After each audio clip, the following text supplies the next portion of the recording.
ಮುಖ್ಯ ರಸ್ತೆ ವರ್ಷ ಕಳೆದರೂ ದುರಸ್ತಿಗೊಳಿಸದೆ ಜನಪ್ರತಿನಿಧಿಗಳ ನಿರ್ಲಕ್ಷ್ಯ ಕರವೇ ಆರೋಪ.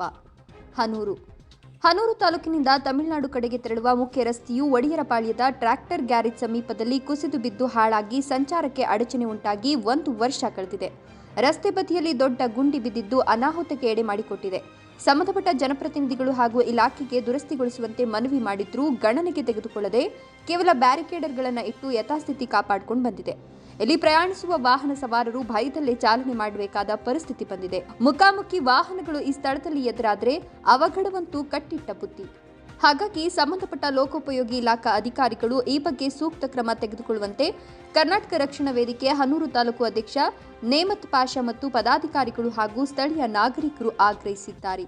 ವರದಿ ನಾಗೇಂದ್ರ ಪ್ರಸಾದ್. ಎಲ್ಲರಿಗೂ ನಮಸ್ಕಾರ. ನನ್ನ ಹೆಸರು ನೇಮತ್ ಅಂತ. ಕರ್ನಾಟಕ ರಕ್ಷಣಾ ವೇದಿಕೆ ಪ್ರವೀಣ್ ಶೆಟ್ಟಿ ಬಣ ಹನೂರು ತಾಲೂಕು ಅಧ್ಯಕ್ಷ. ನಾನು ವಿಡಿಯೋ ಮಾಡೋ ಉದ್ದೇಶ ಏನಂದರೆ, ಇಲ್ಲಿನ ಮೊಡೇರಪಾಳ್ಯ ಗ್ರಾಮದಲ್ಲಿ ಮೇನ್ ಹೆದ್ದಾರಿ ಪ್ರಾಬ್ಲಮ್ ಆಗಿದೆ. ಹೆದ್ದಾರಿ ಕಿತ್ತೋಗಿದೆ. ಅದು ಒಂದು ಪಾಲದ ಹತ್ರ ಹೆದ್ದಾರಿ ಕಿತ್ತೋಗಿದೆ. ಅದೇನಾಗ್ತಿದೆ, ದಿನೇ ದಿನೇ ಇನ್ನೂ ತೀರಾ ಹೋಗ್ತಾ ಇದೆ. ಅದು ಮುಂದೆ ಅನಾಹುತ ಆಗೋಕ್ಕೂ ಮುಂಚೆ ಅದನ್ನು ಅನಾಹುತ ತಪ್ಪಿಸ್ಬೇಕು.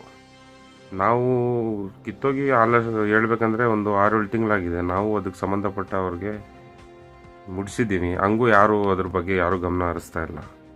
ಆದ್ದರಿಂದ ನಾವು ಅನಾಹುತ ಆಗೋಕ್ಕೂ ಮುಂಚೆ ದಯವಿಟ್ಟು ಅದು ಸಂಬಂಧಪಟ್ಟ ಅಧಿಕಾರಿ ಯಾರಿದ್ದಾರೆ ಅದನ್ನು ಸರಿಪಡಿಸ್ಬೇಕು.